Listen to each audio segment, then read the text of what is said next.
Pukul setengah 11 malam, bapak gua dateng. Posisi gua udah tidur. Sebelum ngobrol sama ibu, bapak gua minta izin sama Pak Wahid buat nginep di rumah beliau. Karena keadaannya amat runyam menurut bapak gua waktu itu. Pak Wahid ngasih kamar belakang deket dapur. Di sana udah ada ibu dan gua. Datang di kamar, ibu nanyain banyak hal. Kadang juga sampai ngebentak bapak gue yang terbilang nekat. Tapi itu dilakukan demi gua, karena gua yang memulai kejadian ini terjadi. Sudah bu, jangan dimarahin terus, kasihan, nungguin besok barangkali setelah ini ada jalan. Ibu gua mengiyakan, yang gua tahu itu sih penghuni rumah kosong menolak negosiasi. Dampaknya mereka akan memberikan pelajaran pada kampung gua. Kalau sudah begini, jalan satu-satunya membuat pagar goib.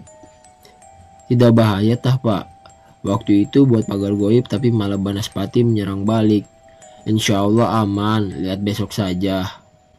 Keadaan hening, bayangan ketakutan masih menghantui tiap-tiap diri kami. Sewaktu-waktu menyerang pada malam hari. Menyeringai di malam hari sembari mendengar tawaan merasa menguasai. Batul goib yang diminta cukup rumit. Korbankan satu anak, maka desa aman. Pak Warno yang sebagai orang penting juga kala itu mengisyaratkan agar Arya atau Rizky untuk segera menemukan teka-teki yang diinginkan oleh jin penunggu rumah kosong itu. Namun apa daya, bukankah mereka masih kanak-kanak? Pak RT, nanti pagi si Arya sama Rizky harus bisa menemukan teka-teki ini supaya warga selamat semua. Emang apa sih teka-tekinya? Bisa saja hal yang disenangi jin itu semasa hidupnya bagaimana, menjadikan perantara antar keduanya. Emang kita semua tahu apa kalau masa lalunya yang bersangkutan? Iya sih, tapi kalau tidak tepat diketahui bisa bahaya. Ya sudah pak, kita nungguin pagi aja. Barangkali ada jalan baru.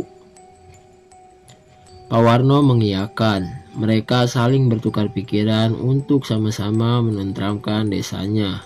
Hal lain yang bisa ditekankan dalam kejadian ini adalah karena desa ini sudah jebol gerbang goibnya. Kemungkinan dapat diserang dari mana saja. Malam itu warga semua terlelap. Entah apa yang dirasakan oleh sebagian yang sedang meronda. Namun mereka merasa tidak enak badan. Ada sesuatu yang mengganjal di setiap pundaknya. Seperti berat sebelah atau perut yang tiba-tiba kembung. Azan subuh mulai berkumandang. Para warga berbondong-bondong menuju musola terdekat. Tidak terlalu ramai, kurang lebih 20 jamaah laki-laki dan perempuan. Namun pada hari itu juga terjadi bencana yang mengenaskan dalam perhitungan sejarah 500 tahun lalu yang silam. Ketika warga sedang melaksanakan sholat, muncullah angin hitam yang berhembus dari atas musola menuju tempat mereka berpijak. Angin itu melewati kerumunan jamaah dan membuat mereka semua terjatuh tanpa daya, ambruk seketika dalam hitungan detik. Semua yang ada di musola itu meninggal dengan seketika. Warga yang mengetahui kejadian itu langsung histeris ketakutan. Kemarin baru saja mendapatkan teror yang menakutkan. Ini mendapati warga langsung tewas dengan gemuruh angin yang melewati desa tersebut. Pak Hanif. Iya pak, ada apa? Sebentar, jelasnya. Pak, desa kita dapat kiriman bencana. Maksudmu? Pak Hanif segera membereskan sarungnya dan membuka pintu rumahnya, diikuti dengan Bu Mala serta Arya. Pak, tolong kami, musola pak. Iya, ada apa dengan musola? Tanya Pak Hanif. Arya memegangi tangan ibunya dengan keras, seperti mengetahui kejadian buruk yang akan menimpanya. Para warga yang sholat subuh tadi di musola semuanya meninggal seketika. Bagaikan mendapati petir di setiang bolong, Pak Hanif langsung mengeluarkan keringat dingin. Kenapa pak? Kok diam saja? Bagaimana solusinya? Desa kita sudah tidak aman, harus diselesaikan hari ini juga. Tanya warga yang marah-marah namun sambil menahan tangis di wajahnya. Antarkan aku pada Pak Warno. Arya serta Bu Mala tetap merasakan ketakutan yang amat dalam. Kejadian ini ternyata memperpanjang masalah. "Bawa Arya masuk, jangan keluar-keluar." Bu Mala mengiyakan. Sepertinya Arya akan menjadi incaran para warga karena tampak jelas kebencian para warga terhadap Arya. Pak Hanif dibawa menuju rumah Pak Warno.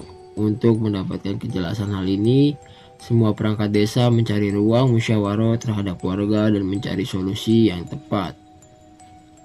Karena Pak Warno juga mengikuti musyawarah dadakan yang diadakan oleh lurah setempat, lalu Pak Hanif pergi menuju Baprekam tempat untuk berkumpul dan bermusyawarah. "Nah, itu Hanif datang," sambut warga kepada Pak Hanif. "Alhamdulillah, Nif, sini duduknya." Pak Warno mengarahkan Hanif untuk duduk di dekatnya. Hanif mengiyakan. Musyawarah dimulai. Berbagai keluhan serta depresi warga diungkapkan. "Mana bisa warga yang sedang sholat berjamaah di masjid seketika meninggal mendadak," keluh warga. "Kita juga tahu, tapi apa yang mendasari kalau itu adalah kiriman?" tanya Pak Lurah. Seketika Hanif langsung berdiri. Warga kaget melihat Hanif yang seperti menyela pembahasan itu. "Ada apa, Je?" tanya Pak Lurah. "Saya ingin menyampaikan kejadian ini. Apakah warga ingin menyimak dengan baik? Karena masalah ini, bencana ini, segala teror dan apapun yang terjadi bukan sepenuhnya salah anak saya dan Pak Wahid. Pasti ada seseorang yang sengaja memperpanjang masalah ini," jelas Hanif dengan menaikkan intonasi suaranya. Warga mulai terdiam. "Masalah ini adalah tanggung jawab kita semua. Jikalau mungkin belum ada jalan keluarnya, biarkan saya yang bertanggung jawab menghadapi langkah selanjutnya." Warga mengiyakan. "Kejadian ini sudah lama berlalu. Saya ingat betul siapa sosok yang mengganggu kita semua. Kenapa tidak dari awal memberitahunya? Saya masih ragu akan itu. Saya belum bisa menemukan hal yang tepat." "Sebentar, tadi warga memberitahu kalau itu adalah angin hitam. Apa itu?" tanya Pak RT. "Kejadian itu sudah lama terjadi, sekitar tahun 1500 tahun yang silam." "Apa? Kok bisa, Pak?" "Kejadian itu pernah terjadi saat masa Kanjeng Sunan Gunung Jati. Ada pendengar ilmu hitam yang bernama Manjengan Wulung yang menolak berdirinya Masjid Sang Cipta Rasa. Hal itu menjadikannya naik pitam dan gelap mata, lalu mengirimkan serta menebarkan kekuatan gaib dari atas kubah masjid. Kemungkinan yang terjadi subuh tadi hampir sama, hanya berbeda aktor dan alurnya saja. Seketika muazin, imam, dan para jamaah meninggal dunia, hingga membuat istri Sunan Gunung Jati meninggal dunia, yang bernama Nyimas Pakungwati," jelasnya pada warga. Ada seseorang anak muda bertanya pada Pak Hanif. "Pak, saya mau bertanya." "Silahkan. Apa solusi dari kekuatan yang ditebarkan oleh Menjangan Wulung pada saat itu?" "Solusinya adalah azan pitu." Brug.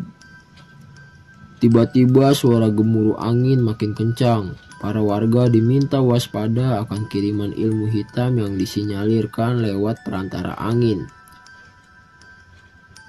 "Pak, mau apa jawab nih?" teriak warga. "Azan pitu."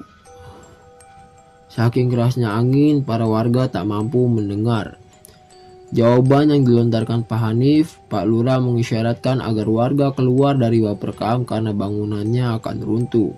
Tembok-tembok mulai retak. Suara seng yang ingin copot bergantian mengganggu telinga warga. "Keluar semua!" Entah apa yang terjadi, begitu menyebutkan kata azan pitu, gemuruh angin sangat kencang melibas apa saja yang dikenanya. "Pak Hanif, bagaimana sekarang?" "Manjing ning umah kita." Beberapa warga ada yang menuruti Hanif, beberapa lagi pulang ke rumah masing-masing. "Jangan ada yang pulang." Mereka tidak mengindahkan perkataan Pak Hanif. Dari belakang angin hitam itu menabrak beberapa warga yang sedang berlarian. Seketika mereka meninggal di tempat. Kejadian semakin mencekam. "Pak Hanif, lihatin!" Warga yang tertabrak angin hitam itu langsung meninggal di tempat. Mereka yang terselamatkan menangis. Apa sebetulnya yang dengan tempat ini? Mengapa bencana dan teror selalu menghantui di tiap pagi, siang, dan malam? Semuanya, ayo masuk! Ada satu yang masih tertinggal. Pak RT masih terus berlari menuju dalam rumah Hanif. Semua warga teriak dan menangis. Pak RT merasa ini akhir hidupnya karena angin hitam itu sudah berbalik arah menujunya. Gertakan tubuh semakin menggerakkan tulang-tulang yang hampir rapuh. Tubuh yang sudah tua mana bisa untuk berlari seperti pemuda usia 20 tahun. Ini bercanda kan? Tiba-tiba ada seorang pemuda yang berlari menuju Pak RT yang jaraknya 100 meter lagi dari rumah Pak Hanif. Sapakuin Kang Melayu. Itu si Jaka. Jaka berlari menuju Pak RT. Pak, yang penting yakin, jangan takut dengan takdirnya Gusti Allah. Pak RT mengiyakan semangat dari Jaka. Hati yang bersih menyuarakan kalimat yang baik. Pak RT dilangkul oleh Jaka. Mereka tertatih-tatih menuju rumah Pak Hanif yang tinggal beberapa meter lagi dari tempatnya. Harga diri dan keringat basah yang mengucuri tubuh menjadi penyemangatnya. Jikalau dia mati sekarang, nanti aku menjadi apa? Apa yang bisa kuberikan untuk semua orang di sekitarku? Pekik Jaka dalam hati. Jaka meneteskan air mata penyesalan. Dari wajahnya tergambar rasa haru dan senang karena bisa membantu orang dan kesempatannya untuk menyelamatkannya. Pemuda usia 20 tahun itu masih merangkul Pak RT yang mulai kehabisan tenaga. Ayo Jaka! Ah, teriaknya. Seketika dia mendorong Pak RT untuk masuk ke dalam rumah Pak Hanif. Namun Jaka terjatuh ketika mencoba merubah arah angin yang ingin mengenainya dari belakang. Benar saja, ketika Pak RT terdorong oleh Jaka, dia berhasil masuk ke dalam pintu Pak Hanif dan pintu itu langsung menutup secara tiba-tiba. Sedangkan Jaka harus terjatuh ke arah samping kanan untuk menghindari angin yang menghembuskan dari arah belakang. Pak RT selamat. Pak RT, alhamdulillah, tangis warga. Jaka di mana? Jaka, Jaka di mana? Warga yang berada di dalam rumah Pak Hanif langsung memberontak untuk menyelamatkan warga. Lihat, Jaka masih hidup. Pak Hanif kasih tahu cara mengumandangkan azan 7. Sekarang dibutuhkan 7 seorang pemuda berhati bersih yang mampu menghancurkan angin hitam itu, jelasnya. Ya wis, kita, Yuda, Salim, Irfan, Jaka, Firman, karo Kiki. Ingat, angin hitam itu masih berkeliling di sekitaran sini. Mana mungkin kalian akan selamat dengan kejadian itu. Yang penting yakin. Pak Hanif tersenyum dengan apa yang diucapkan para pemuda itu. Jak, Jak, teriak Yuda dari jendela rumah. Jaka terbangun dengan teriakan itu. Jak, alhamdulillah masih urip. Age melayu ning masjid pare kelurahan. Jaka mengiyakan, dia seperti paham maksud Yuda. Cung, hati-hati di jalan. Jelas Pak RT sambil mengerus rambut Yuda. Siapa? Pak Hanif mengarahkan jalan menuju pintu belakang yang lebih cepat menuju masjid. Ketika melewati itu, Yuda melihat Arya sedang mengintip dari tangga. Arya! Yuda mendekati Arya. Cung, nanti Ayuda sama yang lainnya akan menyelesaikan masalah ini. Doanya ya Cung. Arya mengangguk. Yuda, hati-hati. Angin hitam itu biasanya bikin kerusakan. Cari tempat yang jauh dari pepohonan. Mereka mengiyakan. Pandongane mawon Pak. Yuda dan lainnya segera berlari menuju masjid yang sebagai tempat untuk mengumandangkan azan. Terus kita ngapain di sini Pak? Tanya warga. Pak Warno segera menuju belakang rumah. Dia tampak khawatir dengan anak muda yang nekat menuju masjid itu. Angin ini bukan kiriman Nif, jelas Pak Warno. Maksudnya Pak? Angin ini dari batur goib Arya. Warga tampak cemas dengan sebutan batur goib yang dilontarkan oleh Pak Warno. Pak Hanif langsung menuju Pak Warno dengan mencekram kerahnya. Apa maksudnya Pak? Teriak Hanif. Warga mencoba menenangkan keadaan. Angin ini bukan dari kiriman, tapi dari batur goib Arya yang bernama Apta.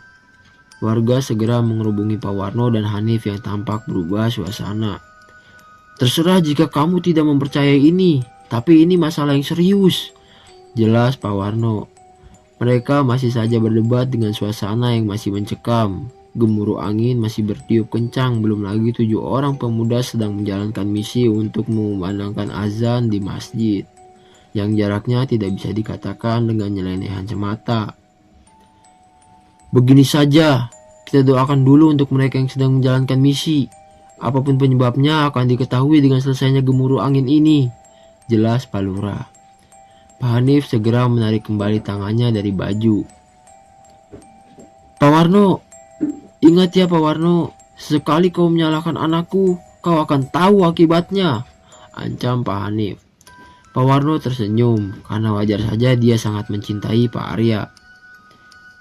Sementara itu, 7 orang pemuda mulai mendapatkan masalah serius. Mereka berlari melewati lapangan yang bersebelahan dengan "Dasar rumah rusak, gara-gara kamu kita kena musibah," teriak Acep. "Cep, pamali," jelas Yuda. Tiba-tiba angin hitam itu mengejar dari arah belakang mereka. Mereka segera berlari menuju masjid. "Kan bener, Ira si gawe masalah baik," jelas Firman sambil mempercepat larinya. Di tengah perjalanan, Jaka mulai bergabung. Ketujuh pemuda itu lari secara bersamaan menuju masjid. "Woi, jangan sampai ada yang mati ya," teriak Jaka. Mereka semua tersenyum. Pemuda santai berhati bersih tak takut takdir Tuhan yang akan terjadi di depannya kelak. Mereka punya prinsip, sing penting yakin. Angin itu menghancurkan pepohonan yang berada di sekelilingnya. Rumah-rumah menerbangkan, seng juga menghancurkan tembok-tembok yang sudah lapuk. "Ayo, sebentar lagi." Salim tersandung batu. Dia terjatuh dan menyebabkan kakinya keseleo. "Tolong!" teriaknya. "Salim!" teriak Kiki. "Woi, bantuin Salim semua!" Mereka langsung berhenti dan berubah arah menuju Salim. "Lim, apa yang sakit?" Jaka, Acep, Irfan, Firman, Yuda segera mendekati Salim dan Kiki. "Agih digendong bayining kita," pinta Jaka. "Jak, kamu kuat?" "Insya Allah kuat," jawabnya. Kiki segera mengangkut tubuh Salim dan mengarahkannya ke belakang tubuh Jaka. "Ayo, sebentar lagi." Mereka kembali berlari, formasi pun diubah. 2 orang di belakang Jaka. Itu adalah Firman dan Yuda. Depan Jaka berdiri Acep, Kiki, dan Irfan. Mereka tampak kompak dengan misi yang sama. Angin hitam itu tampak menggila. Melihat apa yang ada di depannya, bahkan rumah kosong yang berada di dekat lapangan pun hancur berantakan karena keganasan angin itu. "Ayo!" Pemuda itu tampak berada di titik akhirnya. Tenaga semakin berkurang. Angin itu makin mendekati. "Jangan sampai mati!" Firman dan Yuda mendorong Jaka yang berada di depannya. Jaka terdorong hebat dan menjatuhkan Salim menuju teras masjid yang sudah ada di depannya. Acep, Kiki, dan Firman yang melihat itu langsung menjatuhkan diri ke arah kanan teras masjid sebelum angin itu menabrak dirinya. Intuisi tepat dari Firman dan Yuda untuk membelokkan angin hitam itu. "Ayo masuk masjid semua!" Jaka segera merangkul Salim untuk memasuki masjid. Mereka langsung menuju tempat pengimanan dan berbaris. Karena Salim tak bisa berdiri tegak, dia mengangkat kaki satunya dan menyandarkan tangan ke pundak Jaka. Azan pintu dimulai. "Allahu Akbar, Allahu Akbar." Gemur angin tampak memarah. "Allahu Akbar, Allahu Akbar." Saka masjid mulai retak karena tekanan angin di luar. Mereka tampak yakin dengan azan yang dikumandangkannya. Gemuruh angin menambah keras sehingga memecahkan kaca jendela pintu depan masjid. Langit mulai menghitam. Pemuda itu melanjutkan lagi azannya hingga di lafaz terakhir azan yang berbunyi, "La ilaha illallah." Angin itu seperti memecahkan tekanannya dan menebarkan ke arah sekitar masjid. Kaca jendela masjid pecah seketika. Saka masjid retak parah dan seketika pemuda itu pingsan semua. Gemuruh angin itu berhenti dengan selesainya azan pitu yang dikumandangkan oleh 7 orang pemuda itu. Warga yang melihat kejadian aneh itu segera berbondong-bondong menuju masjid. Mereka mendapati ketujuh pemuda itu pingsan dengan baju yang telah compang-camping. Alhamdulillah, suwun kabehane, ucap warga yang melihat perjuangan 7 pemuda itu. Pak Hanif dan lainnya segera menuju masjid dan memberikan pertolongan pertama untuk mereka. Tolong bawa ke sini, jelas Pak Hanif. Warga segera menggotong 7 pemuda itu. Luka Salim tampak parah. Dia terjatuh juga yang menahan tekanan angin itu. Ini harus segera cepat diobati. Pak Hanif memberikan kapan yang dicelupkan di air hangat yang dimintanya dari warga, lalu ditempelkan di masing-masing dada 7 pemuda itu. Insya Allah mereka akan segera siuman dengan cepat. Baru saja Pak Hanif berkata itu, mereka semua sadar sembari mengeluarkan air dari mulutnya. Alhamdulillah, teriak warga sambil memeluk mereka semua. Namun Jaka langsung teriak, "Ah!" Jaka melihat sosok Apta di luar masjid dengan muka yang mengancam keberhasilannya. Apta masih belum menyerah, jelas Pak Warno. Semua warga diharapkan waspada. Percaya nggak percaya, setelah kejadian itu bukannya warga memberikan apresiasi kepada si Pak Hanif. Ini malah memojokkan beliau karena dalang dari segala permasalahannya adalah si Arya.